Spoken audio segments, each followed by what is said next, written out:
आप plants lover हो, पौधों के शौकीन हो और गलियों में जो पौधे बेचने वाले आते हैं उनसे आप पौधे खरीदते हो तो सावधान हो जाइए, ये वीडियो आपके लिए है। Hello friends, Lakshmi's greeneries nature में आप लोगों का बहुत बहुत स्वागत है। फ्रेंड्स, जागो ग्राहक जागो। हाँ जी, ये मिशन बहुत चला था पहले कि कैसे आपको ठगा जाता है और आपको किस तरह से अवेयरनेस होना चाहिए। तो ये सिर्फ परचून की दुकान में, राशन की दुकान में ही नहीं, ये गलियों में जो फेरी वाले आते हैं ना, वो भी ठग के चले जाते हैं कई बार। तो ये वीडियो मैं आपके लिए इसलिए बना रही हूँ क्योंकि मेरे आंखों के सामने में मैंने बिल्कुल ओपन देखा है कि मेरे सामने कई कुछ ठग के चले गए हैं नर्सरी वाले जो बेचने वाले आते हैं गलियों में। नर्सरी वाले तो नहीं बोलेंगे उनको क्योंकि वो खुद वहाँ से ले आते हैं और गलियों में घूम घूम के बेचते हैं।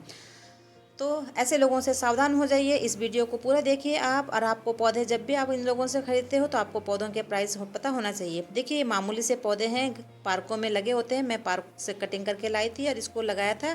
काफ़ी अच्छी तरह से रूट्स बन चुके हैं, तो मैंने इस तरह से इसमें दूसरे पॉट से इसमें ट्रांसफ़र किया है। एक पॉली बैग में, एक इस पॉट में है। तो इस तरह के पौधे को भी वो काफ़ी कीमत बता रहा था भैया, तो सुन के मैं बिल्कुल शॉक हो गई। एक दो प्लांट्स के प्राइस पूछे, बस उसमें ही मैं चुप हो गई। मैंने कहा इतना ज़्यादा भी ठगना ठीक नहीं है, और काफ़ी ठग के चले जाते हैं ये लोग।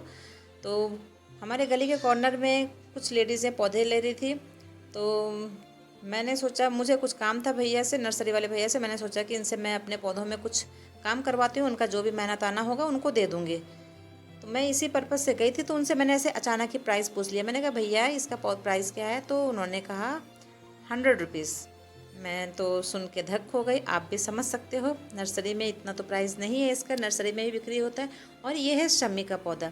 शमी का पौधा वास्तु के हिसाब से बहुत शुभ माना जाने वाला पौधा है और बहुत डिमांड है इसकी मार्केट में। तो इसका फ़ायदा ये लोग उठाते हैं। तो मुँह मांगा रकम मांगते हैं कि ये तो भैया इनकी डिमांड बहुत है, तो हम जो मांगे ये लोग दे देंगे, जो कि बिल्कुल ही गलत है। क्योंकि जो पौधे खरीद रहे हैं ना, वो भी गरीब ही हैं, रेंट में रहते हैं बेचारे। उनसे वो 5-5, 10-10 रुपया के अपने बच्चों के लिए भी वो लोग कुछ बच्चे डिमांड करते हैं ना, तो उनको भी नहीं देते हैं। लेकिन पौधों के शौकीन हैं, उनको ज़रूरी है पौधा लेना, तो वो उनको ये पता ही नहीं कि उनको ठग के जा रहे हैं ये लोग। तो बिल्कुल गलत है ना, ऐसा नहीं होना चाहिए। और मेरे आंखों के सामने हुआ, मुझे धक्का सा लगा। मैंने प्राइस पूछा, उन्होंने ले लिया था इस पौधे को। मैंने कहा भैया इसका प्राइस क्या है? तो बोला 100 रुपीज़। फिर धक्का सा लगा। मैंने कहा इस प्राइस की, इसकी पौधे की असली प्राइस पता क्या है? मैं नर्सरी से लेकर के आई हूँ, अभी कुछ ही दिन पहले मैंने आपसे शेयर भी की थी, 30 रुपीज़ की। और देखिए इसकी हाइट भी काफ़ी अच्छी थी। इसका यहाँ से मैंने कट करके ऊपर का पार्ट मैंने लगा दिया है, कटिंग करके 6 से 7 इंच की कटिंग मैंने लगा दी है। तो देखिए इस तरह का पौधा उसको भी वो 100 रुपीज़ बता रहा था, जो कि नहीं है। असली प्राइस 30 रुपीज़, किसी नर्सरी में 40 रुपीज़। चलो ज़्यादा से ज़्यादा 60 रुपीज़ लेता वो, क्योंकि गलियों में घूमना, चलो उसको भी 5-10 रुपये की कमाई होनी चाहिए। लेकिन इतना भी नहीं ठगना चाहिए कि 100 रुपीज़ ही बोल दिया बिल्कुल ही। तो इस तरह से फिर मैं कुछ बोल तो नहीं पाई क्योंकि उन्होंने ख़रीद लिया था। फिर भी मैंने कहा भैया आप तो कुछ ज़्यादा ही प्राइस बता रहे हो। तो फिर उसने 80 रुपये में दिया, उनको 20 रुपये की कमी हुई। मेरे साथ आए भैया, मेरे गार्डन देखा, फिर उन्होंने कहा नहीं। मैंने कहा मुझे सारा पता था, लेकिन आप बेच चुके थे तो इसलिए मैंने कुछ नहीं कहा, क्योंकि आपकी रोजी रोटी का काम है, इतना भी मत ठगो भैया।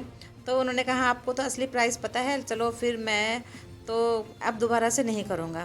तो ये गलत है ना, ऐसा नहीं करना चाहिए। तो इसलिए जब भी आप गलियों से पौधा खरीदते हो तो आपको असली प्राइस एटलीस्ट पता होना चाहिए। आप कहीं से भी सर्च करो, पता लगाओ, उसके बाद ही खरीदो। तो ये वीडियो मैंने इस पर्पज़ से बनाया था कि अवेयरनेस हो जाओ। जिनको पता नहीं है उनको पता हो जाना चाहिए आज के बाद से जब भी पौधा खरीदते हो फ्रेंड्स। तो पूरा वीडियो आप लोगों ने देखा, धन्यवाद।